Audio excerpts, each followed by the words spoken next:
Welcome to the What I Wish I Knew After Pregnancy Loss podcast. I am your host, Sharna Southan. I am an angel mum, a rainbow mum, a pregnancy loss practitioner, and trauma-informed coach. I created the Institute of Healing Through Pregnancy Loss out of my own experience with loss in the hopes to provide understanding and healing, educating people on pregnancy loss, and creating more women or men in trained support roles. In this podcast, I hope to shed light on what I wish I knew in relation to pregnancy loss, opening up the conversation, breaking the stigma, and bringing real-life stories plus guest experts. Thank you for being here with me today, and let's dive into today's episode.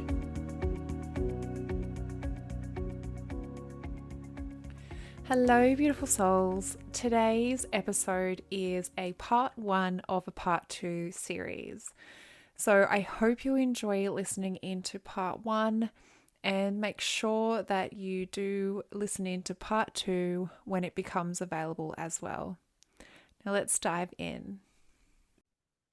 Welcome to the podcast, the intersection of pregnancy loss, fertility, trauma, and purpose, having the conversations that should have been happening all along. Today I have with me Holly Canda. After losing her 11-day-old son due to severe brain damage caused by cerebral hypoxia, then losing his cousin, Millie, 5 weeks later, who passed in her sleep at home due to mitochondrial disease. She used writing short stories as a way to not only process her grief, but continue the relationship with her baby boy. Together with her sisters, they are creating and publishing picture books to help children understand and withstand the hardships of life. Thank you for joining us, Holly. Thank you for having me, Sharna. I'm so excited. I know, me too. We've been able to connect, obviously, a few times, and then in person when I was on holidays.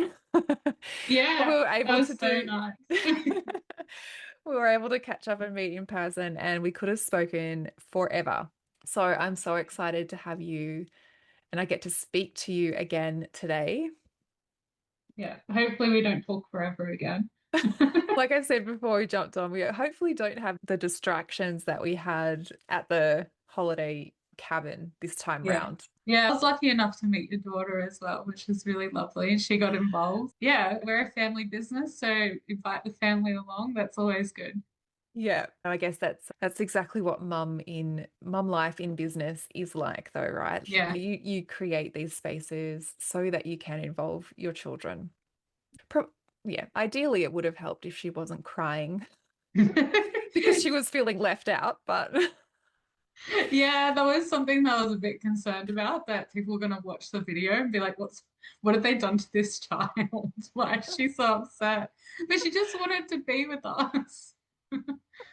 she just wanted to be a part of it, and she was just upset she couldn't be. Yes. Maybe we can put a disclaimer on the video. Everything was okay. No children were harmed in the making of this. Yeah. So yeah, I'm so grateful that you were able to jump on and be a part of this podcast and reciprocating for both of us, me being a part of what you're creating, and then you can be a part of this space. So yeah, I wanted to say thank you. And if you wanted to obviously share your story and in how that played out and unfolded for you and to where you are today. Yeah, sure. Never expected to really be in this space, really. My husband and I decided we were going to have a baby, and then a few months later, we were pregnant, and everything was going perfectly. Like, even the midwives were like, how are you so healthy? It was because I was going to the gym at least 3 times a week up until I was 38 weeks pregnant. I was eating a balanced diet. I was listening to podcasts in the car, learning about pregnancy and birth. Every time I was in the car, I was reading books. I was really educating myself, and I really became obsessed with it. I really enjoyed learning about the body, how the body in pregnancy not only evolves, but then in pregnancy, in birth, how our muscles work and how our mind works and how it all connects together. And I really enjoyed that. So I hired a doula as well. And I had great midwives from Westmead Hospital, and I was part of the caseload. So I had two excellent midwives that were so supportive, and to the point where I felt so empowered to that I chose to have a home birth. And that was something that kind of scared me at first, because everywhere you hear, people are having these traumatic birth experiences. And that's what I thought birth was like. But then I was educating myself, you know, and I discovered that with the right mindset, you can really change the way that you birth. And I was like, "Oh, you know what? I'm going to give it a crack. I'm going to do the hard thing. I'm going to exercise my brain, my body every single day. It's like running a marathon, is what I would tell people, because they'd be like, "You're doing a home birth? Are you really sure you know what you're getting into? This is your first baby. You don't know what you're getting yourself into." And I said to them, "Do you wake up one day and say you're going to run a marathon, or do you train for it? Give me a bit of props here."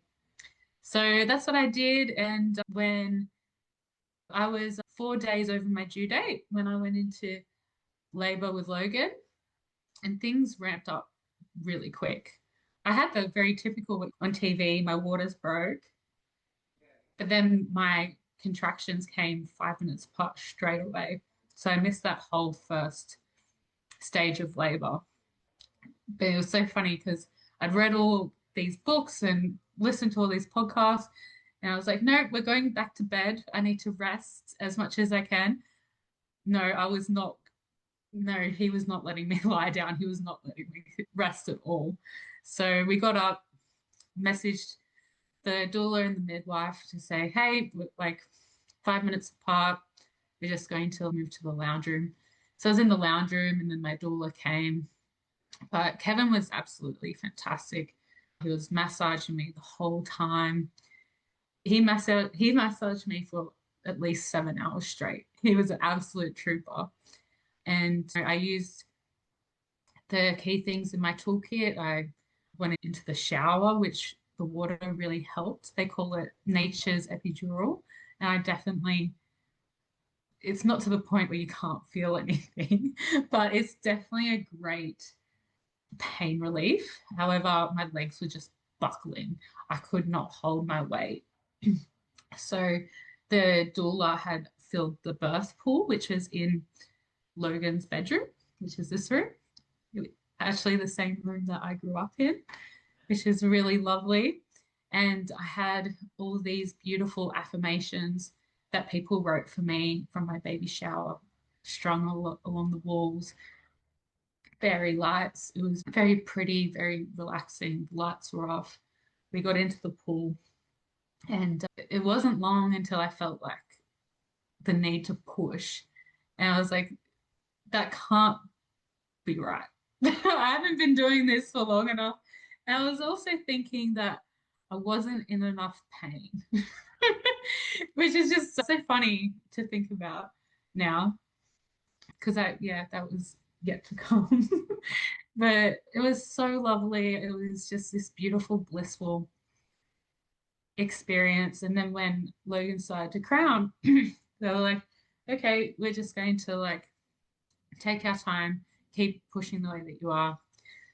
So I did, but then I wasn't making much progress. So then they took me out of the water to see if that would help. And it did.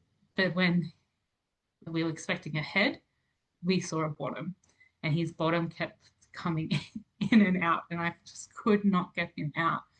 And everyone was a bit surprised to see it, because the midwives, they still do the Doppler like they do in the hospital to check on baby's heartbeat. And where they pick up the heartbeat the best is through the shoulder, and they were hearing it closest down near the exit, not up the top. So that was something that was really strange. But there was also, usually if they're in the position that he was in, his heartbeat would be more elevated, or like we would have non-clear waters. I just wasn't presenting any symptoms that were showing that he was in a breech position. And yeah, once he was in that breech position, things changed pretty quickly. The paramedics were called, and all of a sudden, I'm being put into all these different positions trying to get him out. And then eventually, I just get told, you need to just keep pushing, like in between your contractions, hold your breath, push as hard as you can. And it was all the opposite to what I had learned about push, like just breathing through your contractions, letting your body do it for themselves. But it was very obvious that time was not on our side and that I needed to push in between them. And it was just so difficult because, yeah, pushing without contractions just feels like you're not doing anything at all. And he ended up being in a frank breech position where his legs were up, but then his arms were up over his head and twisted. So the midwives had to then put their hands in and try to pull his legs out and then try to also untangle his arms from above his head. And of course, I'm still at home, so there's no pain relief at all. And I just feeling every bit of what's going on. And the whole time I'm just looking at my husband's face, and he's thankfully cool as a cucumber. He's saying the most beautiful things to me, push with your love, and just reassuring me. And I was like, I still felt very safe, which is really surprising considering what was actually going on. And then when he was born, he was just taken straight away. I didn't get to see him. He went straight to the hospital. And then Kevin left. And I was just left here. I had the doula and the midwife here. But at the time, I had all those natural hormones just flooding my brain. So I was happy. One, I was happy that the pain was over, but also I was like, I'm going to meet my baby. So I'm going to go to hospital. I'm going to meet my baby, and it's going to be great. And yeah, so like they brought the stretcher in. They put me in some clothes, took me on the stretcher. We got to the hospital and birthed my placenta and just waited. And Kevin came in a bit later.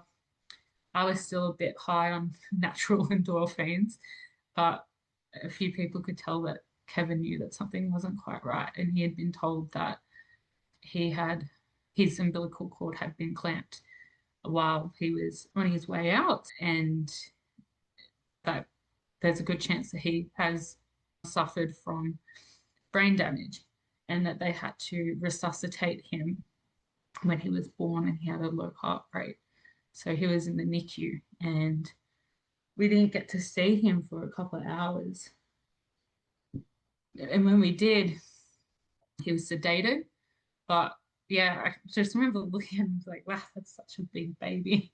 He was massive. He looks so healthy too. He was 57 centimeters, almost 4 kilos, and he looked absolutely perfect. And then the nurse said, but he was so still.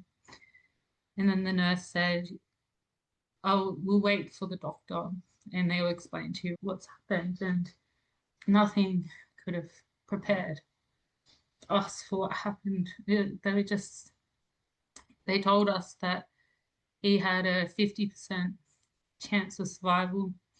And if he was to live, there was an 8% chance he would be pretty much a vegetable.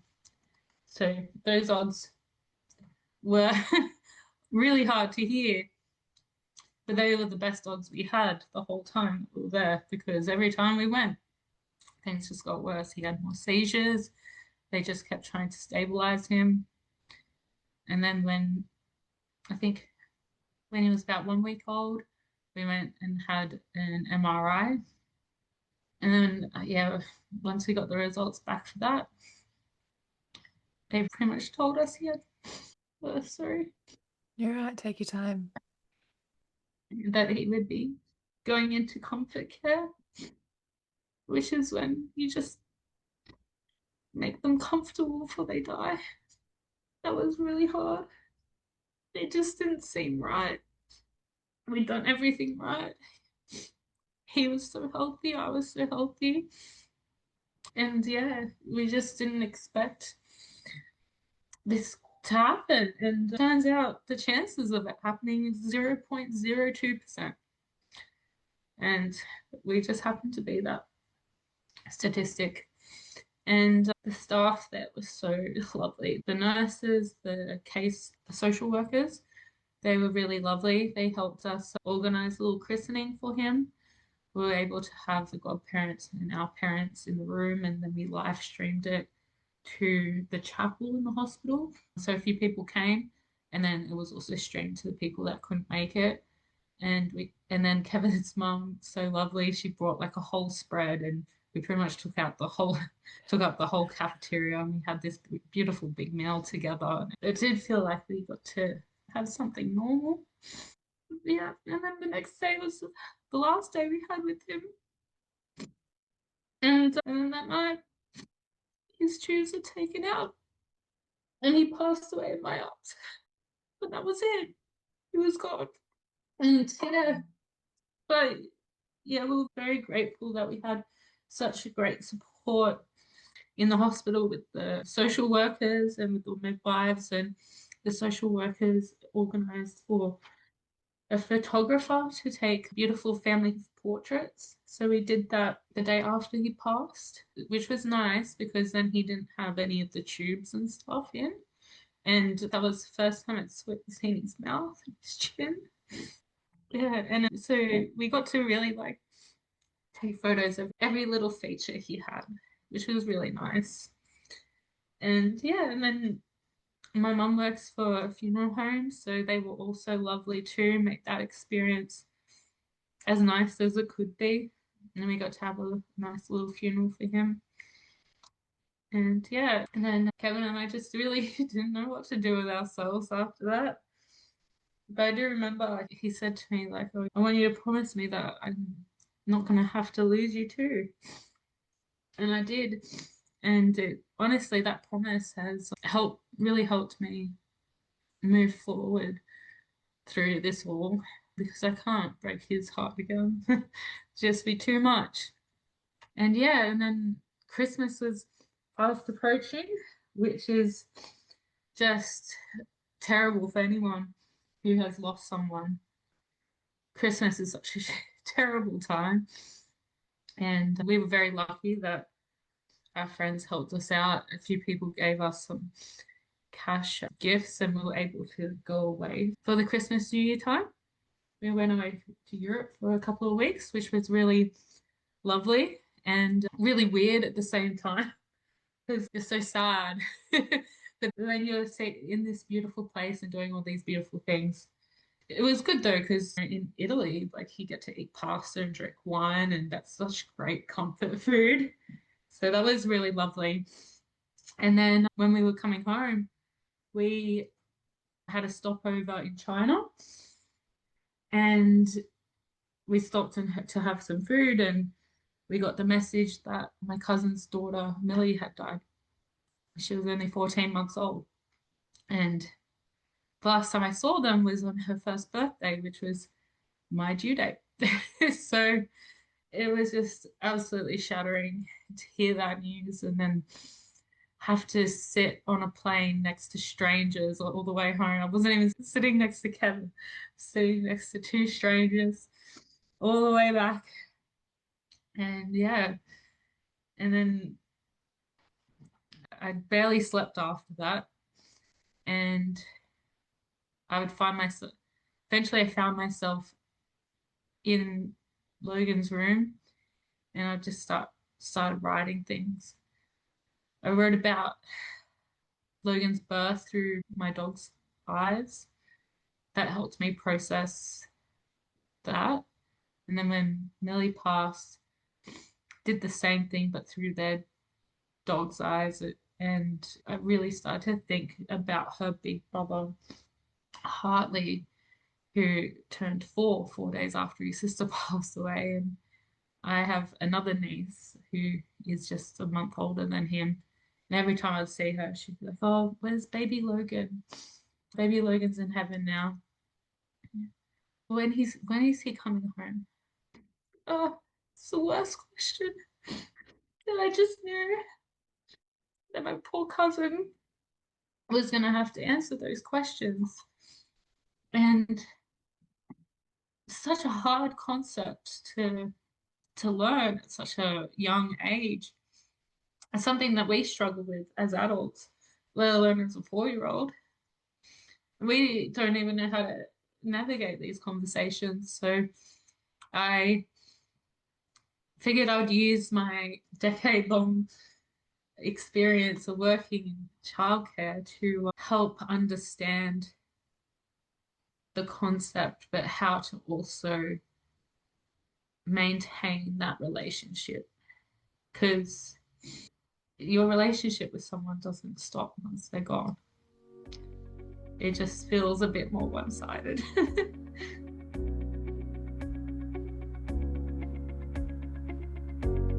1 in 4 pregnancies will result in miscarriage. 1 in 8 women will experience infertility. 1 in 100 women will experience recurrent miscarriage. And 1 in 160 births end in stillbirth. Have you been wanting to make a difference in the lives of women or men who have experienced pregnancy loss because you can see so many suffering in silence, but you just don't know how? Collectively, we can change how bereaved parents can access mental, physical, and emotional support after their experience. There is a lot of women with unhealed trauma, and there is a huge gap in the current support system when it comes to bereaved parents' recovery after loss. There are too many women and men suffering in silence. The Pregnancy Loss Practitioner Certification is a worldwide, one-of-a-kind program that gives you proven methods designed for healthcare professionals, medical staff, midwives, nurses, doulas, birth workers, coaches, and angel parents alike. The Pregnancy Loss Practitioner Certification is bridging that gap. It will give you a proven support structure to follow and education specific to pregnancy loss, created by a lost mum. It is creating more education specifically for loss so that you can enhance your service and become the point of difference. Or you can create the support that you so desperately needed in your healing after loss. This is the next level of growth and expansion you have been searching for. So does this sound like something that you have been searching for? Let's explore this more together. You can head to the episode show notes where you'll find the program application, or direct message me on Instagram and let's open up the conversation in how you can use this education. You have a gift, and I look forward to supporting you and witnessing you bring your gift to the world, healing and transforming women's lives.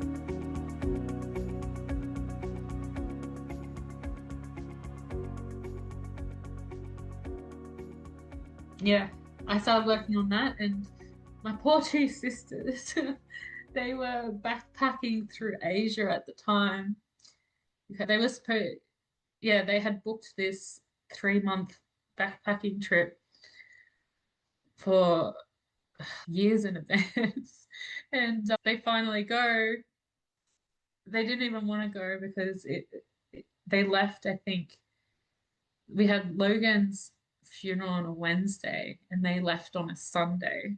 So they left very shortly after and they weren't sure if they wanted to go. But I was like, no, you may as well be miserable in a beautiful place.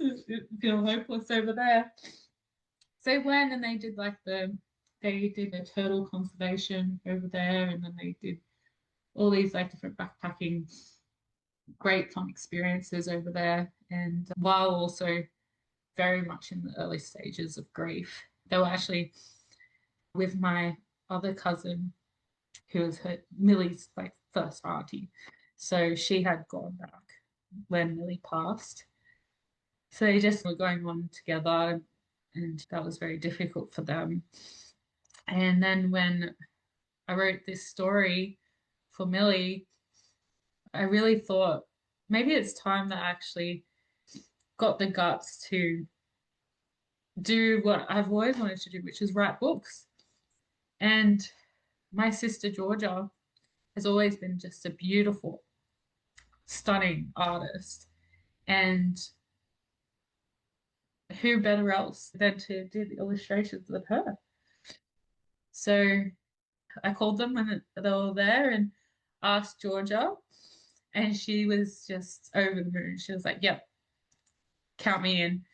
And Nina's in the background going, "Excuse me, what about me? What about you?" And she's, "I want to do something." So then I thought about it and did some research. And if you go through a traditional publisher, often they don't want to take on an author and illustrator. They'll just take on the one or the other. But we really wanted to do it together. So, you know what? Let's just start our own little publishing company and publish together. And then Nina can join in too. She's always had a bit of a knack for business and always wanted to get into that. She just didn't really know where, like, she didn't have any direction yet. So it just felt like everything was just falling into place. And when I spoke to my cousin's wife about it, she loved it. And she actually had studied writing and media or something when she was in university. So I would send her my manuscript and she would edit it.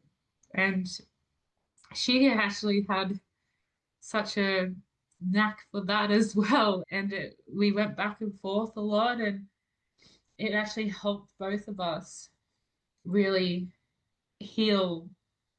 And we're not healed yet, but it really helped aid, at least start the healing process for us. And it's been really nice to talk to someone who really understands the pain, but also to speak so openly and freely, because you might talk to someone that hasn't been through it and they might get quite worried about you for saying things that you have said. If you say, "Oh, I just want to be with them," people worry that you might be contemplating suicide, but no, you just miss them.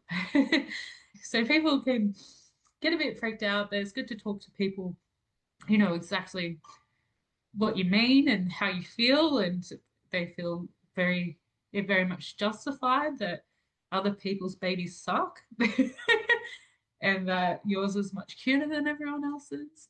Because that's just how you feel at the time, and it's completely normal. And yeah, and then we got the ball rolling, and the book was it has been in progress for a while now. And then we decided to start doing podcasts so we could share the experience of not only loss but healing and how to take care of yourself and just self-care in general. So we started doing that. And then when I interviewed Catherine, which is Millie's mom, she started in the interview, she started to say how she just was in love with children's books, and she had a whole bunch of them even before she had kids. And then when we really started to talk about it, it just started to feel like Logan and Millie were working together to push us together to go down this path. And now she's studying to be an editor, and we're going to take her on as an editor. And she's just another part of the Logie Bear books now. And it's just such a beautiful thing to be doing with people that you're so close with and you love. And they have a very shared vision of just helping people feel seen and heard and held. And yeah, just helping children build themselves up so that when things like this happen, it you don't get knocked down as hard. Yeah. Thank you so much. That obviously it's still so quite raw for you. And Yeah. time passes and we're still hit so heavily sometimes when we're retelling our story. Yeah. And so I want to acknowledge you for being able to share, even Thank though you. it still is. Yeah, he only passed in December, so that's only eight months ago. Yeah. And it doesn't, I just wanted to say as well, like grief doesn't have a timeline. So like you're 8 months out, it still can be, it's so real and so intense. And I guess society sometimes doesn't see it like that. They're like, oh, you should be back to normal, or you should be doing things the way that you were before. It's been 8 months already, or it's been a year, or it's been 5 years. Like, why are you still so upset? And this is why it lives so, it's still so alive in our body. And there's nothing that you can do, or you don't want to do anything to really push that aside, to push that away. And it should be something that we allow and we witness and allow to come through us. It's so normal. And like we said just before, we need to normalize these responses because this is what reality is. When Mm. we lose the person that we love, or whether that person is 7 weeks gestation or 11 days old or however old, that person was loved, and we need to normalize our responses and let it be okay to cry. Yeah. Yeah, because it's crazy to think we're in August now because it does feel like it only just happened. In a lot of ways, it did only just happen. And people, I think, especially now that I'm pregnant again, I feel pregnant again only 3 months after having Logan, which is such a blessing and something very much wanted, but also something that you question through your whole pregnancy is whether or not that this is a good idea. Am I ready for this? Am I emotionally, physically? And I worry sometimes about the emotions that go through me and how that might be affecting like her brain development. And I worry about those things. And then now I also have to go through birth again, which is a huge thing for us to go through again, especially Kevin, who didn't have the privilege of being naturally drugged by their brain, but saw everything and really felt and saw every little bit of what actually happened. And people think that, yeah, because you've got another baby on the way, that it means that you're not constantly hurting and thinking about the baby you just had. And it's just so far from the truth because even when I fell pregnant with this little girl, for so long she felt like an imposter. I felt she had just taken over Logan's room. And it felt wrong for me to feel that way because, of course, I want her to be there. I always wanted to have more children. Logan was always going to have siblings. That was never a question. And we always also wanted a girl, but finding out we were having a girl, we went through this other stage of grief that we didn't even expect to have, which is to mourn having a little boy. And it's not because we only wanted boys, we always wanted boys and girls. And we also, after that, we're like, oh, we always asked for a boy and then a girl, and we've got exactly what we wanted, so we shouldn't be complaining. But yeah, it was just one of those things that you didn't expect to come up. And then also, every month that goes past, you're excited because you're 1 month closer to meeting your baby. But then it's also a reminder of how many months has gone since your baby was here. It's very, yeah, it's such a confusing and just emotionally exhausting kind of experience because you then have all these hormones and you're not feeling well, but yeah, it is also that light and it is that reassurance that things that we can possibly have the life that we wanted. It's just sad to think that Logan's not going to be here for it. And when people often ask, oh, is this your first? It's such a difficult conversation to navigate. But I decided I was going to say no, like this is my second child, which then puts you into a harder spot because then they go, oh, how old's your eldest child? And I say, oh, he would be about 9 months old now. They're like, wow, isn't it nice that they're going to be so close in age? And I just say yes. And it is nice that they're so close in age. Obviously, I'd much rather it if they were to grow up together, but unfortunately, that's just not the way things are. And it is hard because society thinks that they have the right to these questions, but then don't want to hear the actual answer to them.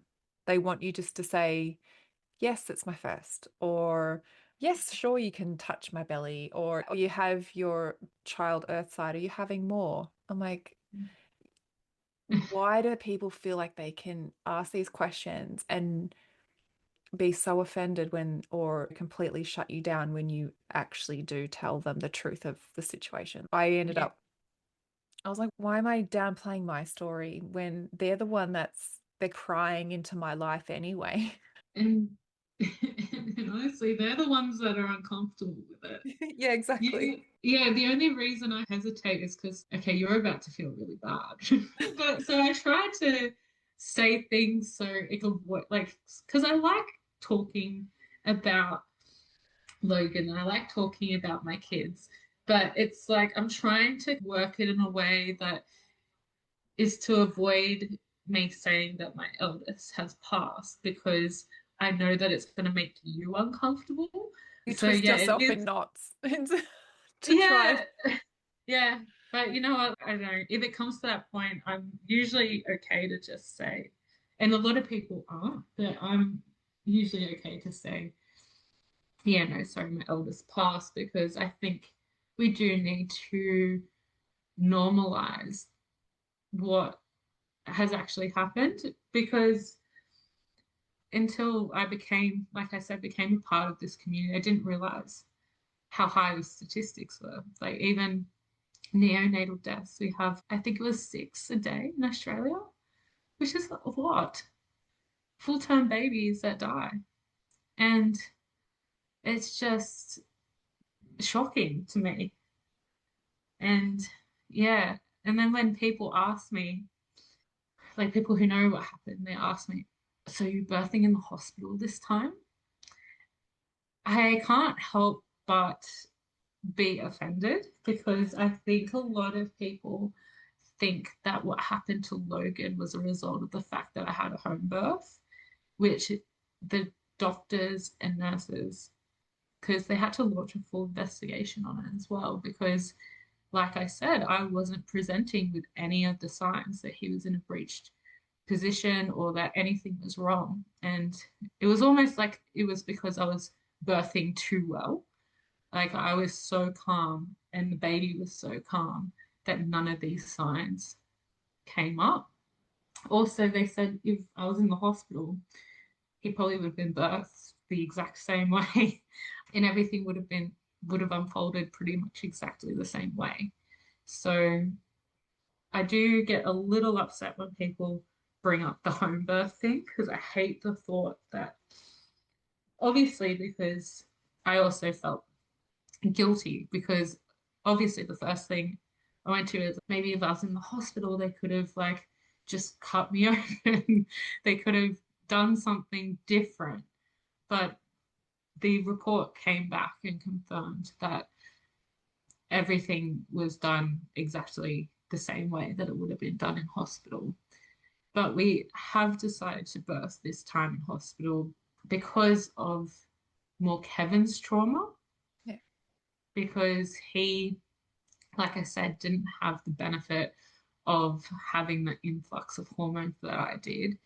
He was very much stone cold sober, witnessing all this, and he has a lot of trauma from that. But for me, the trauma felt like it started at hospital because that was when things got real for me. Though I'm working with my midwife and my doula, the same team that I had last time, which I'm very grateful to have, to start working on some trauma work, which we started the last weekend. Yeah, we started doing that last weekend. And we did a few meditations around.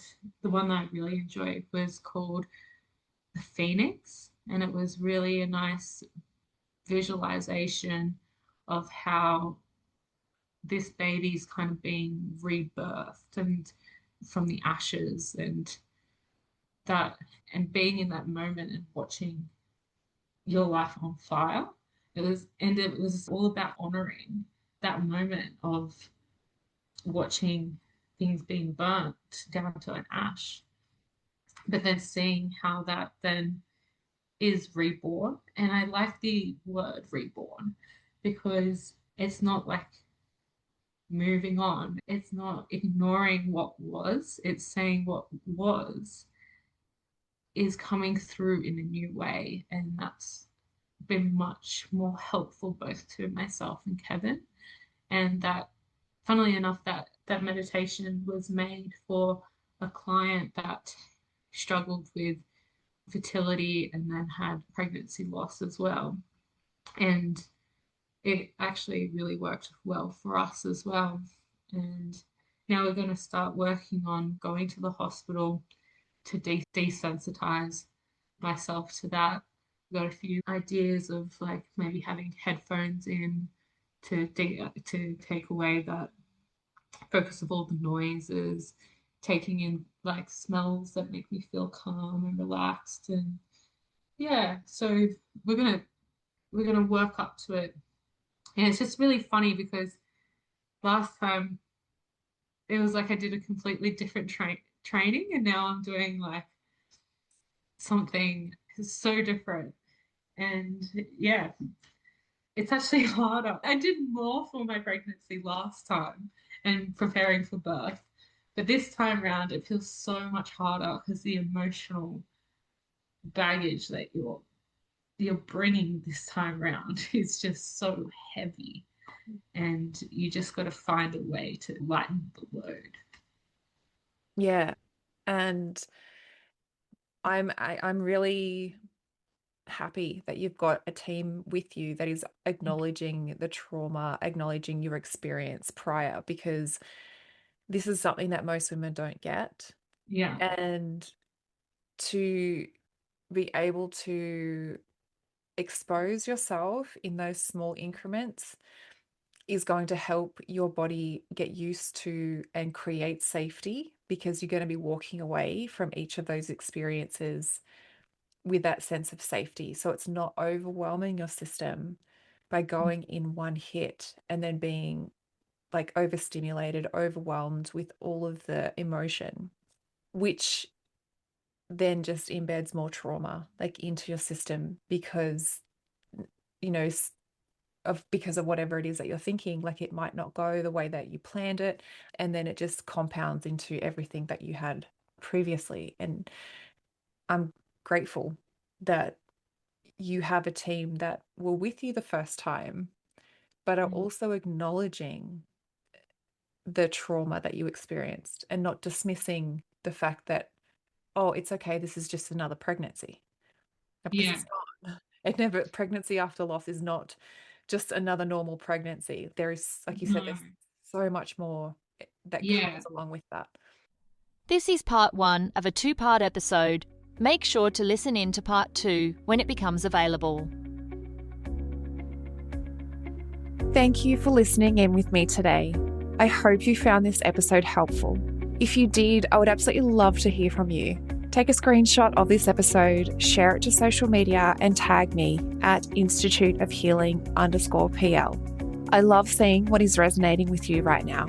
If you want to chat further, I invite you to connect with me through Instagram. Head over and follow my Instagram account, send me a DM, and let's open the communication. If you want to know more about how you can be the support for others, head to the show notes and fill out the application form for the Pregnancy Loss Practitioner certification. I want to also note here that what I share within the episodes is not medical advice. If you need further support, please consult your doctor. Thank you again. Much love to you. Be gentle with yourself, and I look forward to supporting you on the next episode.